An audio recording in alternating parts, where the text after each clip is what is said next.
بسم الله الرحمن الرحيم كسر هذا الشانل كي مانت ولا ليال وحاروا إن كهدلو أقلدا dhirta lagu koriyo oo wadankan Holland caanka ka ah adduunka zaid loo isticmaalo waa laba nooc koowaad waxa la venlo nooc labaadna waxa la wide span venlo greenhouse ama aqalka dhirta lagu koriyo oo qaabka venlo waa mid kamid ah naqshadaha ugu caansan adduunka ee loo isticmaalo beeraha casriga ah gaar ahaan kuwa lagu dhex dhiso dhalooyinka waxa markii ugu horeysa laga hindisay wadanka Holland bartamihii qarniga 20aad tilmaamaha gaarka ah ee qaabka venlo waxa kamid ah qaybta koowaad dhismaha saqafka waxa uu leeyahay saqafyo yar yar oo dhowr ah multi span laha af Ingiriis kuwaas oo ku rakiban hal qaab dhismeed oo weyn tani waxay suurtagal ka dhigaysaa in meel ballaaran lagu daboolo qarash yar qaybta labaad gudbiga iftiinka naqshadan venlo waxa lagu yaqaanaa inay gudbiso iftiin aad u sareeyo badanaa ka badan 90% taas oo muhiim u ah koritaanka dhirta qaybta saddexaad maareynta cimilada waxa uu leeyahay nidaam hawo qaadasho u hufan kaas oo u ogolaanaya beeralayda inay si fudud u xakameeyaan kuleylka iyo qoyaanka gudaha agabka la isticmaalo inta badan waxa laga dhisaa birta aan dhaxaloobin af Ingiriis loo kasayo galvanized steel iyo aluminium waxaana badanaa lagu daboolaa dhalo ama buraashka adag oo loo kasayo polycarbonate af Ingiriis loo kasayo qaybta shanaad isticmaalka waxa loo isticmaalaa soo saarka khudradda sida yaanyada iyo basbaaska iyo ubaxyada ganacsiga loogu talagalay qaabkani wuxuu door bidaa beeralayda raba inay helaan wax soo saar tayo leh oo joogto ah sanadka dhan iyadoo la adeegsanayo teknolojiya casri ah ee waraabka iyo bacriminta nooc labaad waa aqalka dhirta baaxadda weyn af Ingiriis loo kasayo wide span greenhouse oo sidoo kale loo yaqaano multi span asina waa la dhahaa wide span greenhouse ka ama aqalka dhirta oo baaxadda weyn oo sidoo kale loo yaqaano multi span greenhouse waa isku mid labadooda wide span ama multi span kuwa dalalka waxay dhahaan wide span laakiin Mareykanka meel kale waxa loo isticmaalaa waxay dhahaan multi span waa aqal dhir lagu koriyo oo aad u weyn kaas oo ka kooban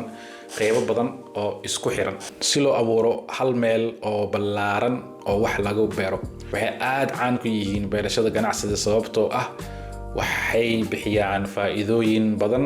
oo muhiim ah faa'iidooyinka aqalka dhirta ee baaxadda weyn qaybta koowaad naqshada isku xiran waxay maasha ka saaraysaa baahida loo qabo dhismayaal gooni ah taas oo abuuraysa hal goob oo weyn oo wax soo saar taasna waxay kordhisaa isticmaalka ugu weyn ee dhulka qaybta labaad xakameynta cimilada waxay suurta gelisaa xakameyn sax ah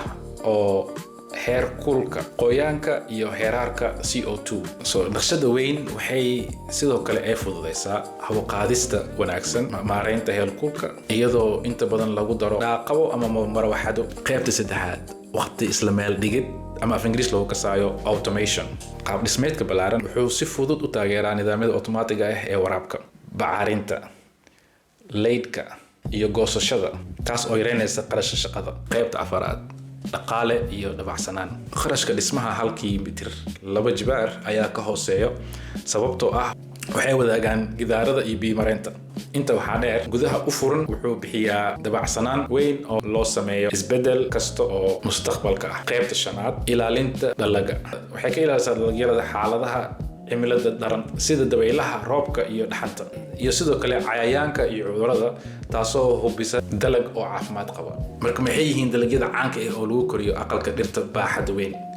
wax ku caansan waxa kamid ah khudradda tusaale ahaan yaanyada qajaarka ama basbaaska waxa kale lagu beeraa caleemaha maxaa caleen kamid ah tusaale ahaan lettuce-ka spinach geedaha udgoonka leh teeda kale waxa lagu beeraa miro maxaa tusaale ka ah strawberry-ga iyo qajaarka ubaxa iyo dhirta qurxinta intaas lagu beeraa marka kan oo wide span-ka hal wax adiga waxa ku beeraysaa tusaale ahaan yaanyada hal yaanyo waxa ku beeraysaa asigoo dhan sida ku soo baxan yield fiican no kilogram fiican ka soo baxan intii hadii banaanka ku beer lahayd wax badan ka dhimanaya mugtay maasha Allah laakiin wax wal adaa control sid wax ka dhimanaya ma jiro maadaama ay wax ka dhimanaynin og tahay inaad wax controloosid cudurrada aad ilaalinoosid hawada banaanka aad ilaalinoosid wax walba aad controloosid waxa ku soo baxaysan oo yield of yan waxa ku soo dhameynaynaa aqoonta ku saabsan aqalka dhirta ee baaxad weyn waxay ka caawin kartaa beeraleyda inay kordhiyaan wax-soo-saarka oo ay u shaqeeyaan si hufan iyagoo hubinayo oo dhan inay dhalinyarada ay koraan sanadka oo dhan iyadoo la eegaynin cimilada dibadda ka imaanayo